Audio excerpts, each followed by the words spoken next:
తెలంగాణలో విద్యార్థులంతా రోడ్డెక్కి కొట్లాడుతున్నారు. ప్రభుత్వం కేవలం 5,000 పోలీసు ఉద్యోగాలు మాత్రమే భర్తీ చేస్తామని చెప్పి వాళ్ళు చెప్పడంతో నిరుద్యోగులందరూ 5,000 ఉద్యోగాలు వద్దు, 25,000 ఉద్యోగాలే ముద్దు అంటూ కనీసం 20,000 పోలీసు ఉద్యోగాల నోటిఫికేషన్ విడుదల చేయాలని చెప్పేసి రోడ్డెక్కి మరి తెలంగాణ వ్యాప్తంగా ఉన్నటువంటి నిరుద్యోగులంతా రోడ్డెక్కి కొట్లాడుతున్నారు.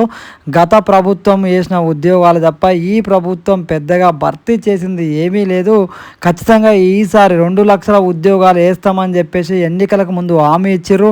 2 లక్షల ఉద్యోగాలు ఖచ్చితంగా భర్తీ చేయాలి, నిరుద్యోగులకు అండగా నిలబడాలి. ఎన్నో ఆశలతోటి ఈ యొక్క ప్రభుత్వాన్ని దగ్గరుండి గెలిపించడం, ప్రభుత్వం రావడానికి కాంగ్రెస్ గెలవడానికి నిరుద్యోగులు ప్రధాన పాత్ర వహించరు. నిరుద్యోగుల హక్కులు డిమాండ్లు నెరవేరుస్తామని చెప్పి ఎన్నికలకు ముందు పెద్ద పెద్ద డైలాగులు చెప్పినటువంటి కాంగ్రెస్ పాలకులు, కాంగ్రెస్ నాయకులు ఈ రోజున ఎందుకు మౌనంగా ఉన్నారు?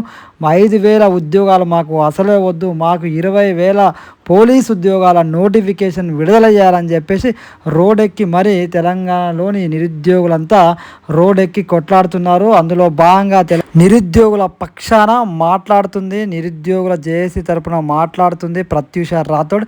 ఆమె మాటలు ఒక్కసారి వినండి.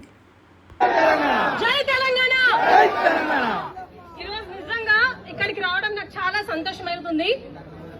ఈరోజు ఎవరైతే మన కోసం అంటే మీ అందరి కోసం యావత్ తెలంగాణలో ఉన్న 30 లక్షల మంది నిరుద్యోగులు, 15 లక్షల మంది ఎవరైతే ఓటీఆర్లు రిజిస్టర్ చేసుకున్నారో ఎస్ఐ కానిస్టేబుల్ అభ్యర్థులు అందరి కోసం అని చెప్పి అన్నొచ్చారు. మహేశ్వర్ రెడ్డి అన్న గారు వచ్చారు, మన బీజేవైఎం ప్రెసిడెంట్ వచ్చారు, గణేష్ గారు వచ్చారు, అండ్ మన అనితా రెడ్డి అక్క గారు కూడా వచ్చారు. ప్రతి ఒక్కరికి చాలా చాలా థ్యాంక్స్ అక్క, ఈ రోజు మీరు అందరు ఇక్కడికి వచ్చినందుకు. అదే నేను చాలా సార్లు రేవంత్ రెడ్డి గారికి చాలా ప్లాట్ఫామ్ లో నుంచి ఒకటి చెప్పాను. ఈ రోజు త్యాగాలేమో మనవి, భోగాలేమో ప్రభుత్వానివి. నిజమా కాదా? త్యాగాలు ఎవరివి? అమరుల త్యాగాలతో వచ్చిన తెలంగాణలో భోగాలు ఎవరు అనుభవిస్తున్నారు? ఈ రోజు రేవంత్ రెడ్డి మరియు కాంగ్రెస్ ప్రభుత్వం అనుభవిస్తున్నారు. ఒక్క మంత్రికి ఒక్క ముక్క రాదు. మనం ప్రజాభవన్ కెళ్ళి అక్కడ మన బాధలు చెప్పుకుంటే, మన ప్రజాభవన్ కెళ్ళి ఇచ్చిన అప్లికేషన్స్ ఎక్కడున్నాయి? డస్ట్బిన్ లో ఉన్నాయి. ఈ రోజు అన్ని. నెక్స్ట్ టైం ఇదే ప్రభుత్వాన్ని మళ్ళీ గెలిపించుకుంటామా? ఇలాంటి దొంగ ప్రభుత్వం, దిక్కుమాలిన ప్రభుత్వాన్ని మళ్ళీ గెలిపించుకుందామా? రేవంత్ రెడ్డి గారు ఇదే ప్లాట్ఫామ్ నుంచి ఇక్కడ నుంచి ఒకటే సవాల్ విసురుతున్నాం మిమ్మల్ని. ఏదైతే గత ప్రభుత్వం చేసిన మిస్టేక్ ఏదైతే ఉందో, తప్పిదాలు ఏవైతే ఉన్నాయో అవే తప్పిదాలు మీరు మళ్ళీ చేస్తున్నారు. తెలంగాణ ప్రజలు పిచ్చోళ్ళు కాదు. ఈరోజు ఏ సెక్టార్ లో కూడా మేము సంతోషంగా లేము. నేను రేవంత్ రెడ్డి గారి సర్కార్కి ఒకటి చెప్తున్నాను. ఈ రోజు ఇంతమంది జనాలు వీళ్ళ ఆవేదన విని కూడా మీరు నోటిఫికేషన్స్ ఏవైతే మా సోదరులు సోదరిమణులు అడుగుతున్నారు కదా, 5,000 మాకు ఏమాత్రం సరిపోవు.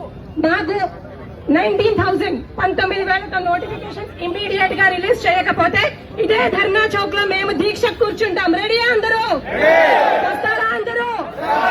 ఇది రేవంత్ రెడ్డి గారు చూసైనా రేవంత్ రెడ్డి గారికి బుద్ధి రాకపోతే అప్పుడు రేవంత్ రెడ్డి గారు మనం మార్చలేము. వచ్చే ప్రభుత్వం మళ్ళీ కాంగ్రెస్ రాజ్యం అనేది రాదు. అండ్ ఇంకొక చిన్న విషయం చెప్పి ముగిస్తాను. ఏదైతే రాహుల్ గాంధీ ఉన్నారో ఈ రోజు ఒకటే నినాదం, కాంగ్రెస్ హటావో దేశ్ బచావో, కాంగ్రెస్ హటావో రేవంత్ రెడ్డి హటావో, రేవంత్ రెడ్డి హటావో, తెలంగాణ బచావో. ఒకటే నినాదం ఈ రోజు. రేవంత్ రెడ్డి గారు అండ్ రాహుల్ గాంధీ గారు who promised a number of things in his manifesto, I am requesting him to uphold on his promises and the manifesto which they are treating it as a Bhagwan, right? So I am requesting the Congress government to uphold on their promises. Thank you for giving me this opportunity. Jai Telangana.